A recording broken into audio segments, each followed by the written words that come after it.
ആദ്യം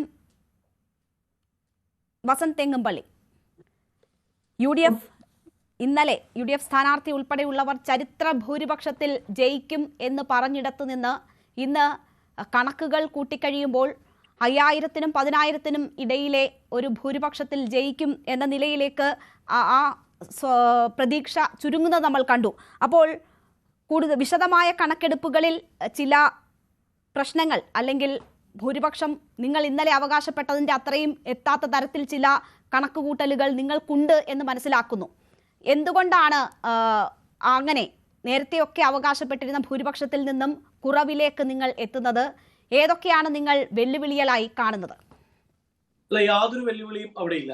5000-നും 10,000-നും 15,000-നും ഇടയിലുള്ള ഭൂരിപക്ഷത്തിൽ ശ്രീ ആര്യാടൻ ഷൗക്കത്ത് അവിടെ നിന്ന് ജയിക്കും എന്നാണ് ഞങ്ങൾ പറയുന്നത്. അല്ലാതെ ആരെയും പോലെ കയ്യാലപ്പുറത്തിരിക്കുന്ന തേങ്ങയാണ്, അതുകൊണ്ട് ജയിക്കാനും അപ്പുറത്തോട്ട് മറിയാനും ഇപ്പുറത്തോട്ട് ചാടാനും സാധ്യതയുണ്ട് എന്ന കണക്ക് ഏതാണ്ട് 1000-നും 2000-നും ഇടയ്ക്ക് ജയിക്കും എന്നുള്ള ഒരു അടിസ്ഥാനരഹിതമായ റിപ്പോർട്ടല്ല ഞങ്ങളുടേത്. നോക്കൂ, CPM-നെ സംബന്ധിച്ചു വടകരയിൽ KK ശൈലജ 1500. വടകരയിലേക്കൊക്കെ പോകുന്നതിന് മുമ്പ് ശ്രീ വസന്ത് തെങ്ങുംപള്ളി, നമുക്കറിയാം വളരെ ശക്തമായ മത്സരമാണ് നിലമ്പൂരിനെ സംബന്ധിച്ച് നടന്നിട്ടുള്ളത്.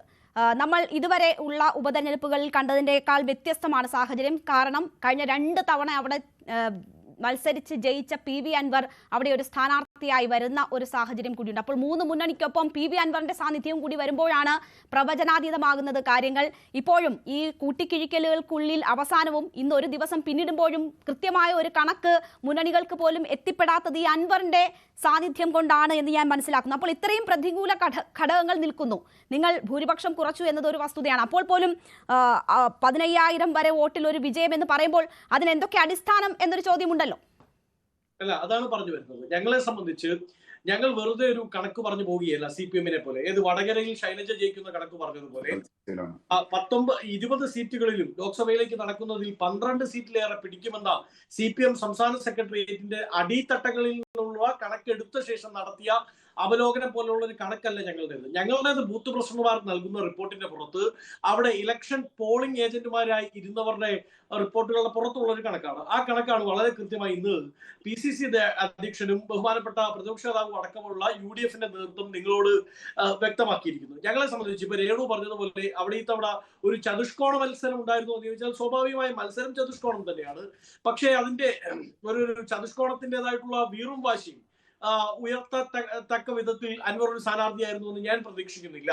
അത് റിസൾട്ട് വരുമ്പോൾ നിങ്ങൾക്ക് കൂടുതൽ വ്യക്തമാവുകയും ചെയ്യും. ഞങ്ങൾ അവിടെ കൂടുതൽ പറയാൻ ആഗ്രഹിച്ചത് അൻവർ എന്ന് പറയുന്ന ഇടതുപക്ഷത്തെ ഒരു MLA എന്തുകൊണ്ടാണ് രാജിവെച്ചത്? അദ്ദേഹം രാജിവെച്ചത് പിന്നീട് അദ്ദേഹം ഏതാണ് ഈ പറയുന്നത് അദ്ദേഹത്തിന്റെ രാഷ്ട്രീയ ഇച്ഛയുടെ പുറത്ത്, രാഷ്ട്രീയ ലാഭേച്ഛയുടെ പുറത്ത് പല നിലപാടുകൾ എടുക്കുകയും ചാടിക്കളിക്കുകയും ചെയ്തു. പക്ഷേ അദ്ദേഹം രാജിവെച്ചപ്പോൾ പറഞ്ഞ ചില കാര്യങ്ങളുണ്ട്. ഏത് ഇടതുപക്ഷത്തിന് വേണ്ടി ഇടതുപക്ഷത്തിന്റെ കക്ഷി നേതാക്കന്മാരുടെ യോഗത്തിൽ ഇരുന്നിരുന്ന കക്ഷി നേതാവാണ് അൻവർ. സ്വാഭാവികമായി LDF യോഗത്തിൽ പങ്കെടുത്തിരുന്നാൽ അങ്ങനെയുള്ള ഒരാൾ ആ മുന്നണിയിൽ നിന്ന് ആ സർക്കാരിനുള്ള പിന്തുണ പിൻവലിച്ചുകൊണ്ട് രാജിവെക്കുന്നു. രാജിവെച്ചപ്പോൾ അദ്ദേഹം പറഞ്ഞ വളരെ പ്രധാനപ്പെട്ട കാര്യമുണ്ട്. ഒന്ന്, ഈ സർക്കാരിനെ നിയന്ത്രിക്കുന്നത് ഒരു മാഫിയ സംഘമാണ്. ആ മാഫിയ സംഘത്തിന് നേതൃത്വം കൊടുക്കുന്നത് മുഖ്യമന്ത്രിയാണ്, മുഖ്യമന്ത്രിയുടെ ഓഫീസിലെ പൊളിറ്റിക്കൽ സെക്രട്ടറി P ശശിയാണ്. 2, പോലീസിനെ, അത് ഞങ്ങൾ പറഞ്ഞതാണ്, ഞങ്ങൾ തെളിവടക്കം പുറത്തുവിട്ടാണ്, പോലീസിനെ നിയന്ത്രിക്കുന്നത് RSS ആണ്, സംഘപരിവാരമാണ്.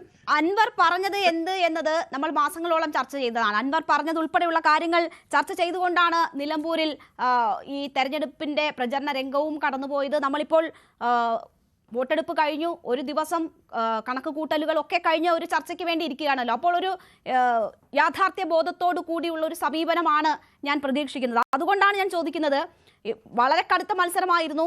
ഇടത് ക്യാമ്പ് ഇപ്പോഴും അവർക്ക് വിജയപ്രതീക്ഷയുണ്ട്. അതിനുള്ള സാഹചര്യങ്ങൾ, സാധ്യതകൾ എന്ത് എന്ന് പറയുമ്പോൾ നിങ്ങൾക്ക് ഇത്ര വലിയ ഒരു ഭൂരിപക്ഷത്തിൽ ജയിക്കുമെന്ന ആത്മവിശ്വാസം നൽകുന്ന ഘടകങ്ങൾ എന്ത് എന്നതാണ് എന്റെ ചോദ്യം. നമുക്ക് സ്പെസിഫിക് ആയിട്ട് അതിലേക്ക് തന്നെ വരാം. സ്പെസിഫിക് ആണ്, ആ കാര്യമാണ് പറഞ്ഞത്. Anti incumbency against the state government, അതാണ് ഒന്നാമത്തെ ഘടകം.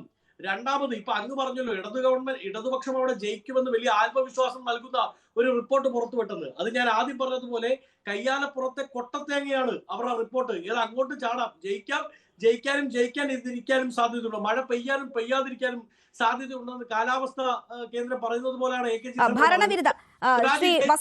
ഭരണവിരുദ്ധ വികാരമുണ്ട് എന്നാണ് താങ്കൾ പറയുന്നതെങ്കിൽ അത് ഇപ്പോൾ നമുക്കറിയാം 76.60% ആയിരുന്നു കഴിഞ്ഞ തവണ രേഖപ്പെടുത്തിയിരുന്ന വോട്ട് ശതമാനം.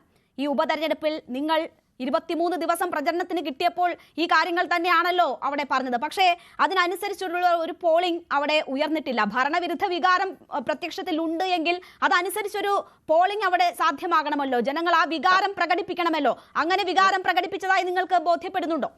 രേണു, ആ ട്രെൻഡ് മാറി. കാര്യം കഴിഞ്ഞ ലോക്സഭാ തെരഞ്ഞെടുപ്പിന്റെ പോളിംഗ് ശതമാനവുമായി തട്ടിച്ചു നോക്കിയപ്പോഴും അങ്ങടക്കുന്ന മാധ്യമപ്രവർത്തകർ ഇതാണ് ഞങ്ങളോട് ചോദിച്ചത്.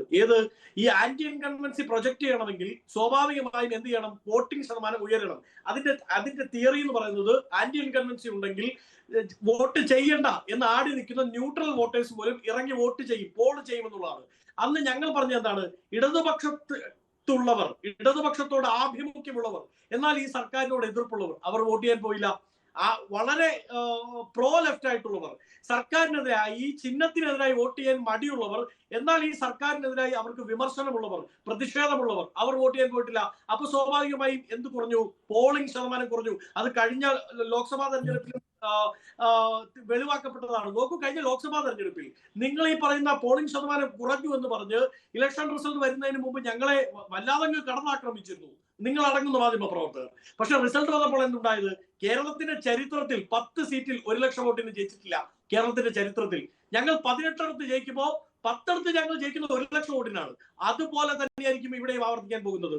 ഞങ്ങൾ ാണ് ഞങ്ങൾ അവിടെ സംസാരിച്ചത് മുഴുവൻ അൻവറിനെതിരായിട്ടല്ല. ഞങ്ങൾ അവിടെ സംസാരിച്ചത് മുഴുവൻ സംസ്ഥാന സർക്കാരിന്റെ ജനവിരുദ്ധ നയങ്ങളുമായി ബന്ധപ്പെട്ടാണ്, സംസ്ഥാന സർക്കാരിന്റെ കൊള്ളരുതായ്മകളുമായി ബന്ധപ്പെട്ടാണ്, കേന്ദ്ര സർക്കാരിന്റെ ഈ പറയുന്ന സംഘപരിവാറിസവുമായി ബന്ധപ്പെട്ടാണ്, അതിന് കുടപിടിക്കുന്ന സംസ്ഥാന സർക്കാരിന്റെ രാഷ്ട്രീയ നിലപാടുമായി ബന്ധപ്പെട്ടാണ്. ശരി, താങ്കൾ പ്രാഥമികമായി എന്തുകൊണ്ട് UDF പ്രതീക്ഷ അർപ്പിക്കുന്നു എന്നത് പറഞ്ഞു കഴിഞ്ഞല്ലോ.